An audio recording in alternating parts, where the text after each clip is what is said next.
let us all welcome our speaker tonight, one of our GUP director from Bicol, ang Cesar Montano ng NLIC, no other than Director June Pareha. Alright, yan. So, palakpakan naman natin yung ating grabe, fresh na fresh talaga ang ating Coach Marco Zimbulan from Nueva Ecija. Yan, i-heart-heart nga po natin si Coach Marco. Yan, sa atin pong 301 participants tonight. Congratulations once again dahil isa na namang learnings ang matututunan natin sa gabing ito. And this is our CMS Coaching and Mentoring Session. Alam niyo po, dito po sa ating community, mahalaga po na uma-attend po talaga tayo ng training kasi training is the backbones of our network marketing career. Ibig sabihin, ang training po ang isa sa mga nagbibigay, no? Isa po ito sa pinaka-importanteng aspeto ng pagni-network. So, I remember nung nagsisimula pa lang ako sa network marketing career ko, way back 2011. So, I engaged in network marketing 2011. Bago po ako nagkaroon ng break sa MLM business, talagang dumaan din po talaga tayo sa tinatawag na mga discouragement, mga rejection, into the point na parang gusto ko nang isumpa ang networking business. Kasi a lot of people na pag inoferan mo, sasabihin sa yung scam, sasabihin sa yung mga nauuna dyan lang yung kumikita. But of course, pag tayo po ay dedicated talaga sa ating ginagawa, no? Madali lang pong i-overcome lahat ng mga sinasabi ng ibang tao or sinasabi ng mga nakapaligid sa atin. So, ang pag-network po ay hindi madali, pero ito po ay napakabilis umasenso. Ang isang network builder na talagang desidido na tuparin yung kanyang mga pangarap dito sa ating community. I remember din po nung nagsisimula tayo na talagang struggle yung pag-create ng malaking network. Alam niyo po yun na akala mo nakakuha ka na ng agila, yung unang nag-join sa'yo or pangalawa, pangatlo, pang-apat, pang-lima, and a lot of people na nakuha mong direct mo, akala mo sila na yung makakatulong mo. But suddenly, first day, hataw na hataw. Diba? So, hataw na hataw at first day. Nung napakinggan yung marketing plan, nagamit yung produkto, grabe kung mag-share. Pero, habang unti-unting tinatamaan ng rejection, alam niyo po yun na parang isang tao na nakikita mong nasa harapan mo at habang lumalakad sa iyo papalayo, unti-unting nag-fade or unti-unting nawawala. So ganun din po sa network marketing business po natin. Dito po sa career natin, hindi po natin mapi-place lahat ng mga business partners natin, hindi po natin kayang kontrolin lahat ng mga partner distributors natin na pumapasok or nagjo-join sa ating network.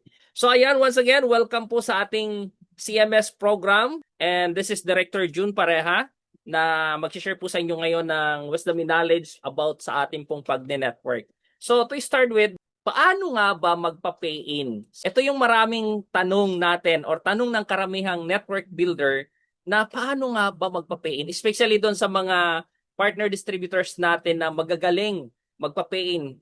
Kanina during the meeting, meron pong nakapagpa-pay-in ng in one activity, 10 pay-in, di ba?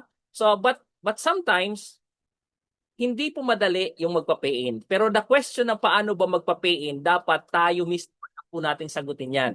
Alright? Especially dun sa may mga malalaki ng organization. Sabi nga po, stop waiting for a perfect moment. No? Make the move now. Every pay-in brings you one step closer to your goals.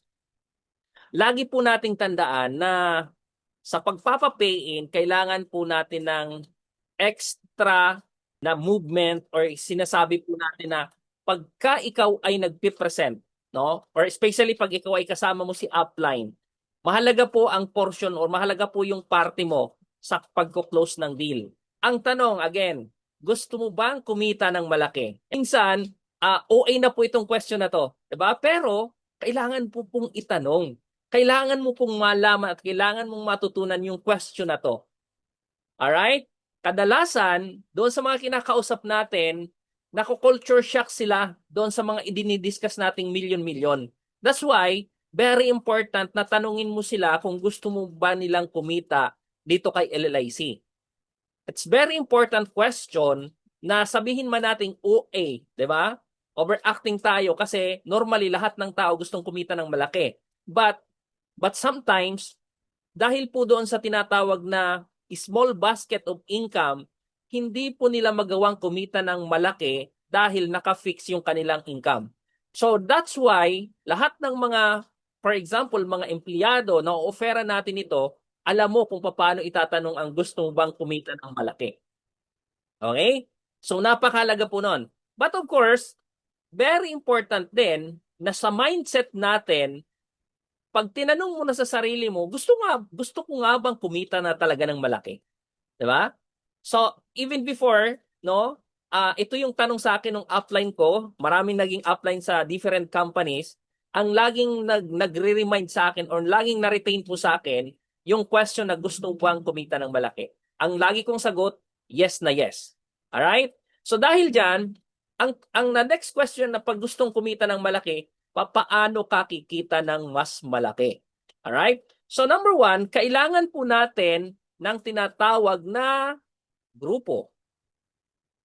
Pag wala kang grupo sa network marketing business, hindi mo mararanasang kumita ng malaki. So sa lahat po ng participant natin ngayon, no, sa 380 participant na nandito sa gabing ito yung tipo ng pagkakataon sa buhay natin bilang networker or network builder na hindi natin alam ano nga ba talagang essence na pag tinanong ng gusto mo bang kumita ng malaki, parang napapaisip ka, gusto ko nga ba?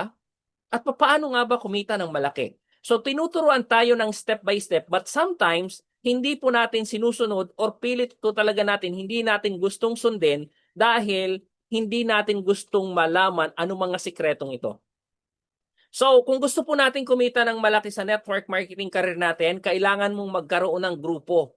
So it's a building your organization and eventually, diyan mo makikita na kumikita ka na at lumalaki na rin yung income mo.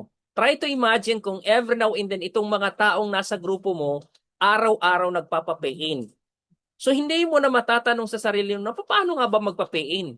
So you can teach, you can duplicate dahil may grupo ka na. Pangalawa, kailangan po natin ng finding prospect. So bakit Director Jun kailangan kong mag-find ng prospect? Hindi ka pa rin makakapag-create ng malaking organization or malaking grupo kung hindi mo ito ginagawa until this moment or until this time.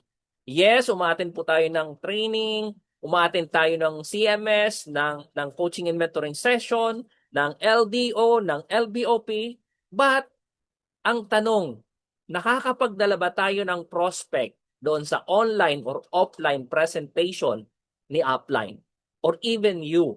Diba? So, kung until this time, hindi ka naghahanap ng prospect mo para magkaroon ng grupo, hindi ka talaga kikita ng malaki. So, ito ay hindi tsamba. Sigurado po ito pag sinunod po natin to. Again, first, you need to make your group. Paano ka makakagawa ng grupo? Kailangan mong maghanap ng prospect presentation kahit hindi ka ang gagawa nun, kahit si upline.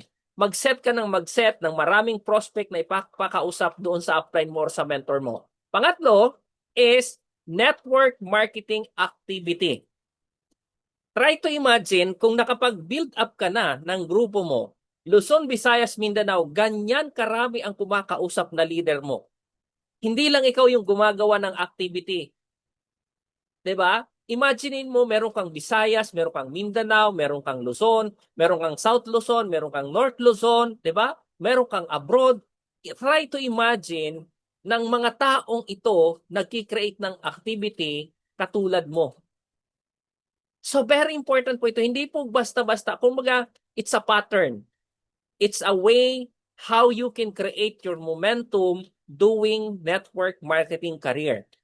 So hindi po mahalaga kung paano ka nagsimula, hindi mahalaga kung sino ka, hindi mahalaga kung sinong upline mo, hindi mahalaga kundi ang mahalaga is kung paano ka mag-create ng activity dahil ang gusto mo is kumita ng sobrang laki.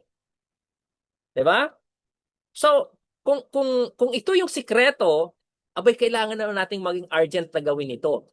How you can create your group?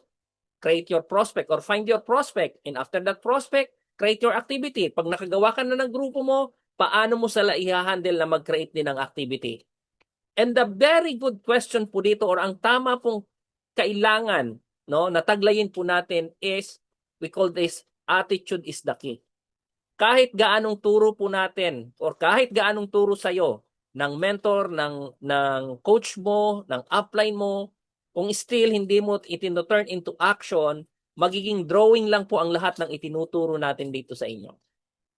So dapat maging walk the talk po tayo doon sa ginagawa natin. So attitude is 100%. Hindi po yan insidente. Kung talaga numerically and alphabetically, pag kinumpute mo yan, that is 100%. So kung gusto mong kumita ng malaki, just follow the flow. So create a group, always finding a prospect, and create more activities plus sabayan mo ng positive attitude. Dahil yan ang susi, no? Kung paano ka magiging milyonaryo, kung paano ka makaka-create ng malaking grupo dito sa ating community. But I will focusing on the 5 types of people in your organization. Minsan nasa existing group mo na to eh. Alright? Number 1, I called it as the dreamers. So, pag sinabi po nating the dreamers, ito yung mga performer. Pag sinabi po nating performer, ito po yung mga vision-driven.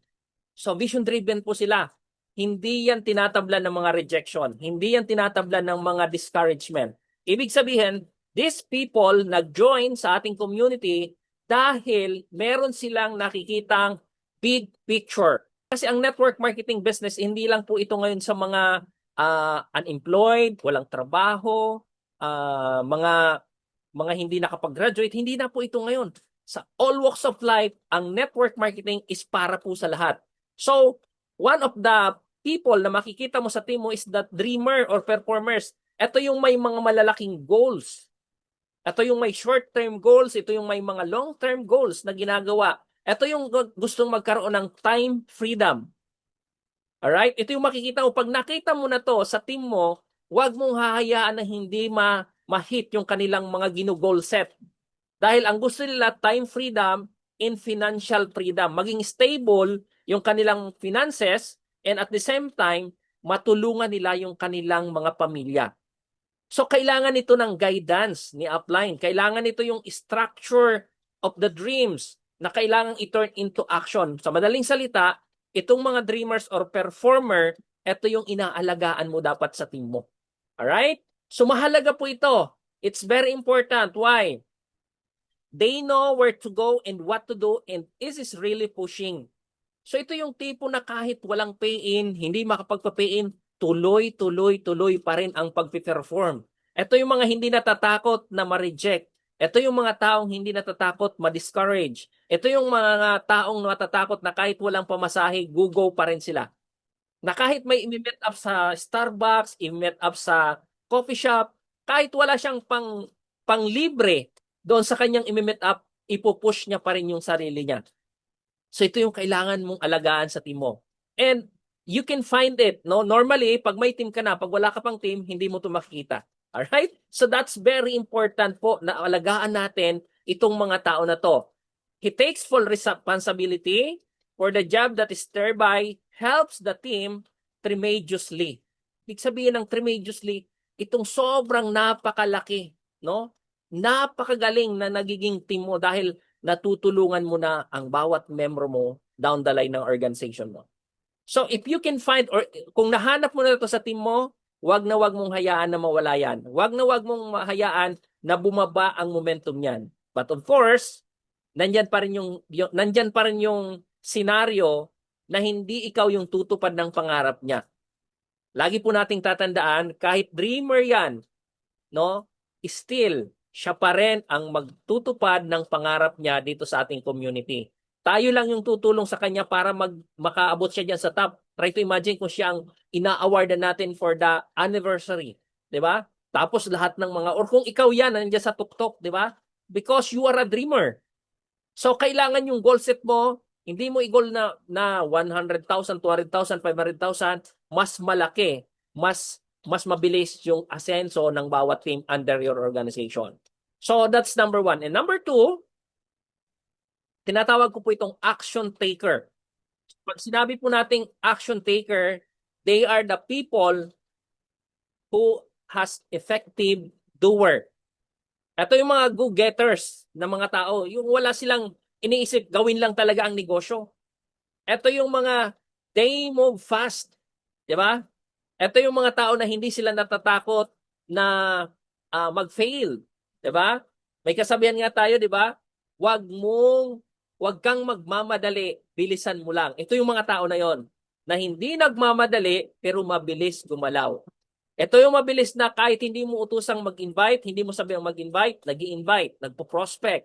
Ito yung mga taong kahit hindi mo sabihang mag-present ka, nagpe-present.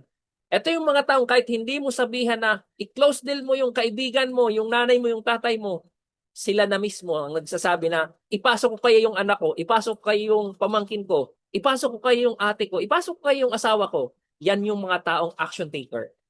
Ibig sabihin, sila po yung mga tao na may pagmalasakit doon sa negosyo nila. Diba? They are the people open always for a momentum builders.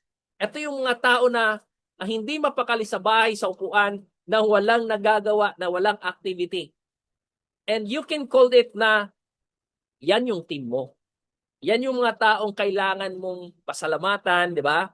Mga action taker, down the line ng network mo. Kung meron ka nitong mga 10, nako, tapos na yung boxing na sinasabi. Kasi bakit? They are effective doer. No? Hindi po sila, ang mga tao na to, hindi sila after doon sa recognition. Ang alam nila, direction, papunta sa pangarap nila. They stay consistent. They stay massive action. So yan po yung mga taong ito, mga action taker. Alright? So that's why, pag ito na-find out mo na to sa team mo, mayroon na siyang tinatawag na leadership. Okay po? Yan. So, ito yung mga tao na has immense willingness to work, learn, and improve. Ibig sabihin, malawak yung pananaw nila. Hindi nasusukat yung kanilang ginagawa. Okay po? So, itong mga tao na to na action taker, ito yung hindi nagpapahinga. Alright? Ito po yung mga tao na parang walang kapaguran. Ito yung mga tao na kausap mo pa lang, mamaya, magta-chat na sa'yo, mag-PM sa'yo. Nako, pero ito yung mga result-oriented people. Ito yung mga result-oriented members na onlines natin. Alam niyo po sa pag-network, matagal na po, action taker, matagal na nating napapakinggan ang action taker. Pero yung maging effective doer ka, no, it's a different. Iba po ang ginagawa ng effective doer.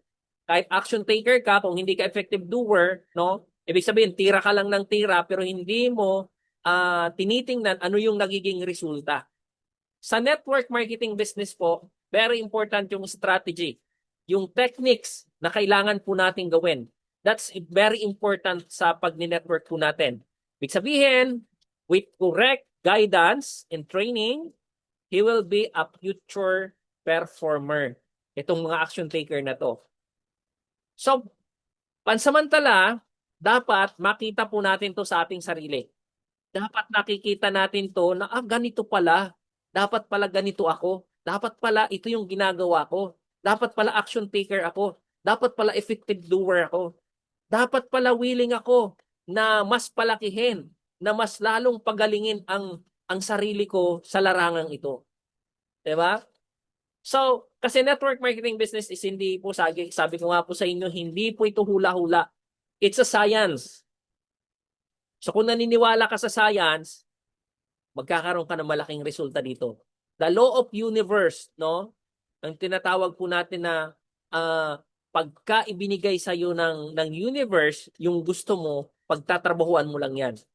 Hinain na po ito sa atin ng universe. All you have to do is to follow the system, follow the program, and of course, yung willingness mo to take action para maging effective doer ka.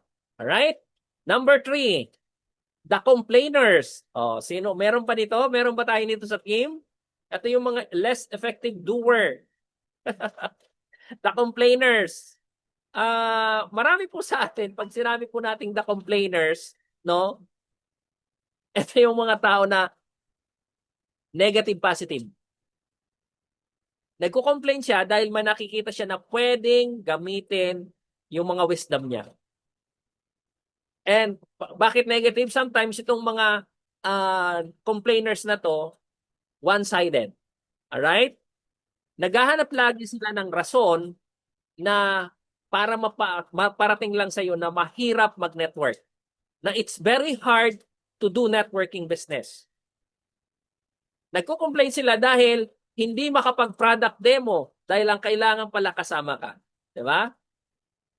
Laging nagko-complain sa system dahil hindi inaaral paano mag-login, paano maggawa sa system, 'di ba? Lalo na yung e-commerce natin. So these people na kailangan lang ng attention, 'di ba? So pag na-find out mo to sa team mo, bigyan mo ng attention. Hindi ibig sabihin na nagko-complain sila, nagiging negative energy sila sa team. Kailangan lang po natin i-manage sila ng maigi. Dahil bakit? Pag na-turn mo yan, di ba, less effective doer. O pag natanggal mo yung less, magiging effective doer yan. So madaling salita, sila po ay magiging action taker. So pag na-upset yan, parang unti-unting kandilang naupos yan na nawawala na lang ng pusa sa team mo. Hindi mo na lang nakikita sa Zoom room, di ba? Hindi mo na nakikitang mag-chat sa'yo, mag-chat sa group chat, di ba? So yan po yung mga tao or mga they are the people na dapat makita mo sa team mo. They need your tinatawag na guidance. Kasi ito yung mga tao na tatlong klase po. Una, baka hirap sila sa produkto mag-push. Baka sasabihin niyan, mahal yung product. Kaya nagko-complain sila. Walang brochure na hawak. So, in different ways, ganun po talaga, 'di ba? Even sa system. No, ito yung mga taong hindi take it sa system. Gustong mag-incas, gustong mag-encode, nahiya sa yung mag-place ba, 'di ba? So, that's why very important ito na mabigyan mo ng pansin. And they are the people na pag na-hit mo yung kanilang weakness, matatanggal mo sa kanila yung less, magiging effective doer po yan. So pag naging effective doer yan, no, abay panalo sino? Ikaw na apply. So i-redirect lang po natin sila on the makapag-focus in ma-minimize yung negativity. Kailangan ma-influensyahan sila ng positive. That is the key, no, para magkaroon sila ng more knowledge about MLM business. All right? So they are the people na kumbaga somewhat willing to help. However, no, his contribution is not making much difference to the overall result. Kasi nga, minsan, alam niyo po yon, no? Kung na-experience mo to sa team mo ngayon na nagko-complain, minsan naaapektuhan ka, tama or tama. O, patype nga po ng 5 sa ating chat box na pag may nagko-complain sa team mo, parang sobrang apektado ka. Meron po ba? O, patype nga ng 5. Yan, ang bilis. Di ba? Kasi, ito ang sigurado. Out of 10 na task na pinagawa sa'yo, yung 9 nagawa mo ng positive, yung isa nagawa mo ng negative, ang unang-unang mapapansin yung negative na nagawa mo. Di ba?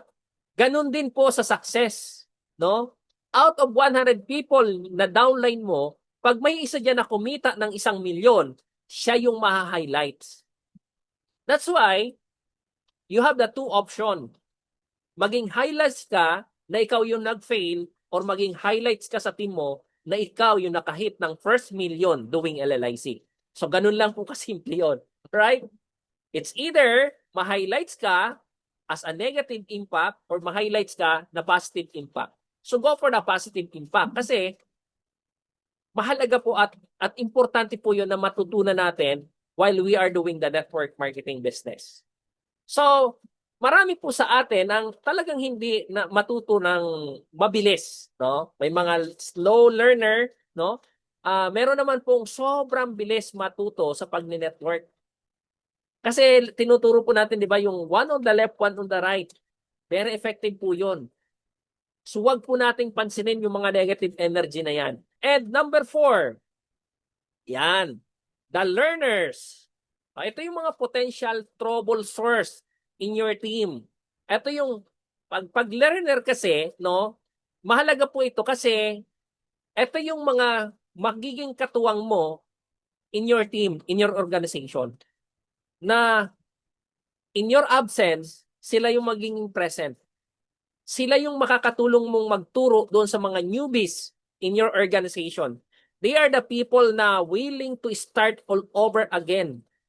Kahit paunti-unti, kahit slow-slow, but they listen, no? Nakikinig sila sa bawat sinasabi mo. Nakikinig sila na pag sinabihan mo na, attend ka ng training kasi may matututunan tayo. Sila yung mga nag-o-observe. Sila yung mga, after they observe, sila yung ina-apply yung positive energy. Yung positive na natutunan. Alright? Yung positive learnings na nakuha nila, automatically ina-apply. Hindi lang sa kanilang downlines, but in the whole organization. Ito yung kahit overtime na, kahit ito yung kahit na hindi nila kaya, pilit na kinakaya. Ito yung mga tao na they become a solid leaders and members in your organization. Why? Dahil nakakapag-build sila ng skills, nakaka-build sila ng trust. Ibig sabihin, nagkakaroon sila ng super confident sa sarili. In these people, kailangan po nating alagaan. Kahit mahina or mabagal yung pag-usad, ibig sabihin, kahit slow learner, minsan sila pa yung madalas na nagkakaroon ng resulta. Ito yung parang walang pride. Ito yung parang walang masamang tinapay. Kahit sino gustong tulungan. So these people in your team, sila po yung nagkakaroon ng big result. Alright? So we need to invest time, effort, and encouragement for them, no? Para parang ganito. Nung nagsisimula pa lang ako nang natututo mag-network, ang lagi kong pinagpapraktisan is yung pamangkin ko. Kasi dominated mo siya eh. Wala siyang masasabing no. Wala siyang, pag sinabi ko basta papraktisan ko siya mag-marketing plan, di ba? Yung mag-structuring. So talagang pinapraktisan ko yung pamangkin ko that time. That time, college pa lang po yung pamangkin ko noon. Di ba? So when I'm doing network marketing business, so talagang practice ako ng practice how to present.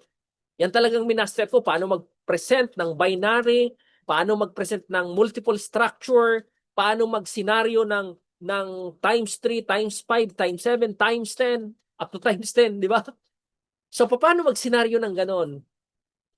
Alam niyo po, matututunan lang po natin yan if we are continuously attend training and we are continuously learning about our industry. Ang industry po natin or industriya po ng networking business, the multi-level marketing, it's not easy. Hindi po madaling maging leader sa networking business. It's very hard, no? Pero karamihan po, no? Karamihan po ng mga network leader is nakukuha o nakakapunta sa top. Talagang nandun sila sa mga top earner. And very seldom lang po ang nakaka-create ng mga ganun. Yes, may mga kumikita, pero yung talagang kumita ng multiple of millions, no, in a one company, it's very seldom. Marami po kong kakilalang network leader, no, after a year, kumita ng million, and after a year, nasa kabilang kumpanya, kumita ng million. But the integrity of that person is unti-unti pong nalulusaw. To the point na pag pinunta niya yung kaibigan niya, ang sasabihin siya, nandiyan naman yung kaibigan kong networker. To the point na iniiwasan na siya ng mga kaibigan niya.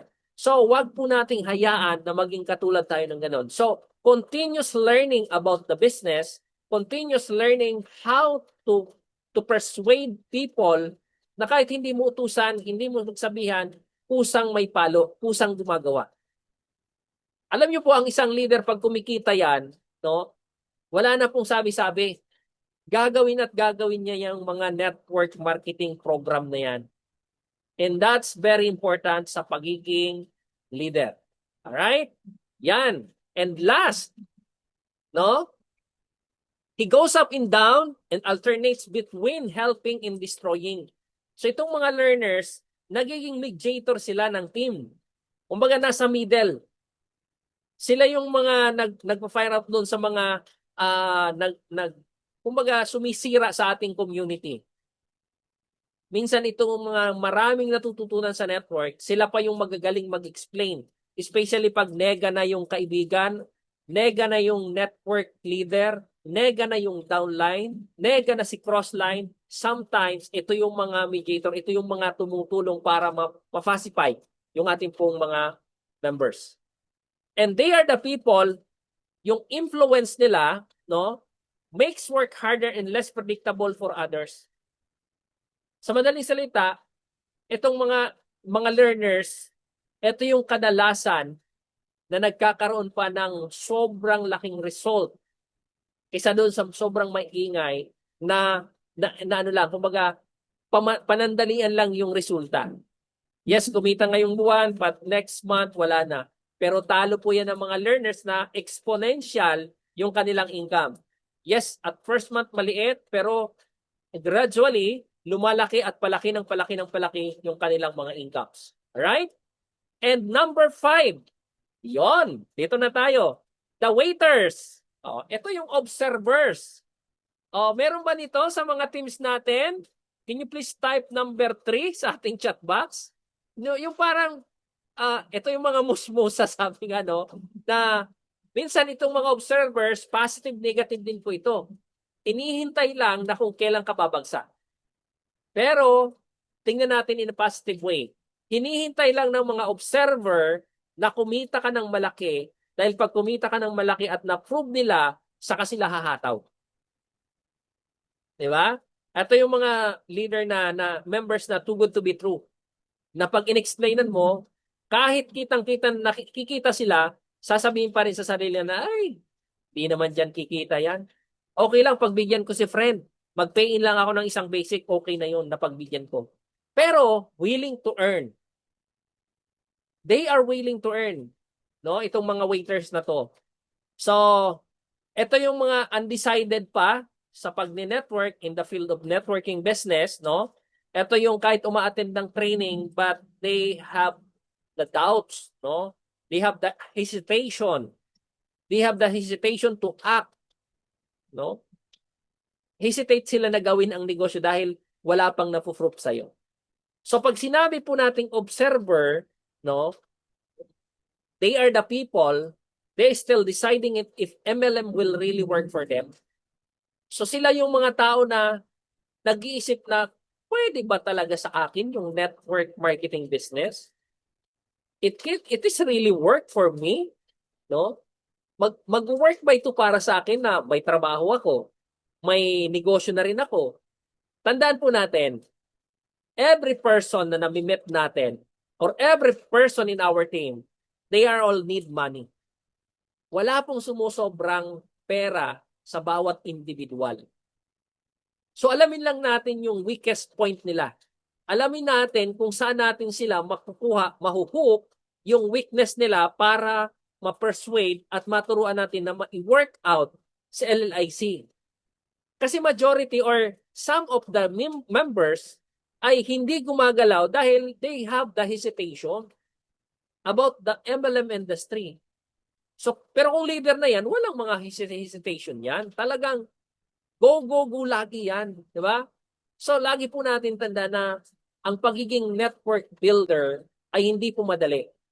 So, ito pong 5 na to, very important po ito na kailangan ito yung hanapin or ito kailangan i-observe natin sa ating community.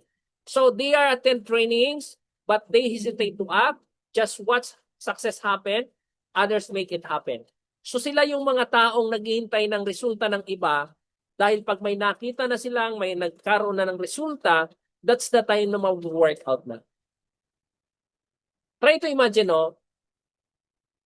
Isipin nyo lang po guys, no? Isipin nyo lang their LLICians. Na sa bawat community, sa mga malalaki ang team dito, no? Hindi mo na sila lahat may isa-isa. That's why dapat alam mo itong 5 klase ng tao in your community, in your organization, dapat alam po natin ito.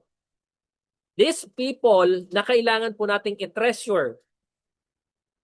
So, hanapin po natin to sa team natin. Pag nandyan pag nandyan yan sa team mo, kailangan mo silang isa-isahin. Magkakaibang mindset po yan. Alright? Hindi po lahat ng team mo, iisang mindset lang ang dapat mong gawin. So if you can find, or if you find it in your team, magkakaibang mindset po ito. Iba yung mindset sa dreamer, iba yung mindset sa action taker, iba yung mindset sa the learners, iba yung mindset sa waiters, no? And iba yung mindset doon sa tinatawag natin na action taker. So magkakaiba po sila ng mindset. Hindi mo kailangan or hindi mo dapat isa lang yung mindset sa kanila. Parang linuto yan. Iba yung adobo, iba yung recipe ng adobo, iba yung apritada, iba yung kalderita. Diba? So magkakaiba po yun. And these five types of people in your organization, magkakaiba rin po ang set ng mindset nila. So bilang leader or bilang upline, dapat alam po natin ito, alam mo yun sa network mo. And that's very important. Hindi mo mabubuo yung connectivity ng Group A and Group B mo pag hindi po natin to na-master. And all of these 5 people in your organization, isa lang yung kailangan mong gawin. Bilang leader, no? Ito yung dapat mong gawin. Dapat you are always enthusiastic. Gaano ka ba kagigil gawin ito? Gaano ka ba kagigil na turuan yung mga downlines mo? Gaano ba ka kagigil na gawin ang negosyo with them? Kasi sa anumang organization, pag hindi enthusiastic ang bawat isa, nako, lousy ang team. Walang energy. And network marketing is a full of energy dapat tayo dito. Full of enthusiasm. Kasi power tayo dito eh. Grabe. Diba? So yan po yung mindset dapat na meron tayo dito. How your action, diba? Ano yung proper, kahit sa posting. Pag mag-post ka ng negative, ng hugot, naku, huhugot din mga downlines mo.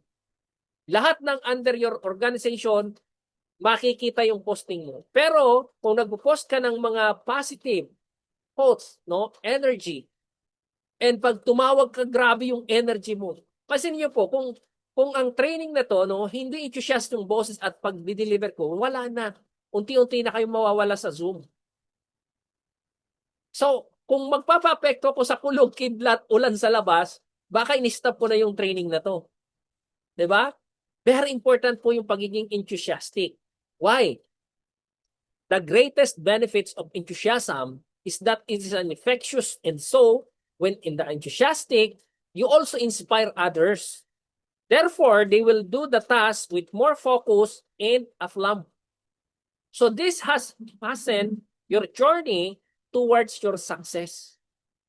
Sa madaling salita, pag tayo po ay nakikita lagi, no, ng ating mga members, ng ating mga business partners, ngayon madali na lang po maging visible, no, sa lahat ng mga partners natin. Mag-chat ka lang everyday sa chat box, sa chat room. Mag-post ka lang everyday sa my story, sa reels, sa timeline. Enthusiastically, makikita ka na ng members mo. Makikita ka ng mga leaders mo. And that's because ginagawa po natin ang negosyo na may puso. Tandaan po natin, kahit dreamer ka, if you don't have the heart to do it, hindi po magkakaroon ng big result ang organization mo. But if you do it by heart, no, absolutely, makikreate mo yung grupo na gusto mo talagang mangyari 1 year, 2 years, no, 5 years. So, meron tayong tinatawag na 5 years plan. So, sa mga susunod na training, ituturo ko po sa inyo yon. Kasi dapat meron tayong tinatawag na weekly plans, monthly plans, no, 3 months, 6 months, 1 year, and 5 years plan. Eto konting kwento lang po ano. Nung nag-start pa lang po akong kumita dito sa ating industriya, nag-rent pa po ako ng bahay. Diba? Kasi nung nag-abroad tayo, nakapagpatayo ng bahay, so binigay ko na yun sa parent ko. But nung nag-asawa na ako, Nangupahan kami, I think almost, bago po ako nakabili ng sarili kong bahay, almost 12 years na paikot-ikot kami ng inuupahan. So, that time, way back 2012, no, nung nag-start po ako, kumita, naglabas kagad ako ng sasakyan. Sabi ng mga friends ko, nako, baka after 3 months, 6 months, hatak na yung sasakyan mo. 'Di ba? So, hindi sila natuwa dahil nalabas ako ng sasakyan. Bagkos, dinown pa nila ako kasi, try to imagine, hinihintay ng mga kaibigan ko, hindi naman lahat, pero I think majority of my friends, no, dahil alam nila yung buhay ko na after 3 to 6 months, mahahatak yung sasakyan ko kasi luxury car yung nilabas ko. Hindi na alam na may pondo na ako para doon sa sasakyan na yun. 'Di ba? Dumaan yung 1 year, yung 2 years, 3 years, 5 years. After 5 years, nakita nila nandyan pa rin yung sasakyan. At hindi lang nakita nila nandyan, nadagdagan pa yung sasakyan. 'Di ba?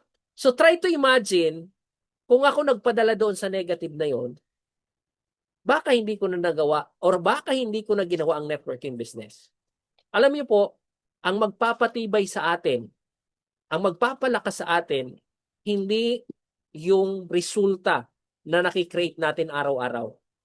Ang magpapatibay at magpapalakas sa atin na dapat meron ka yung bawat taong nagda-down sa'yo.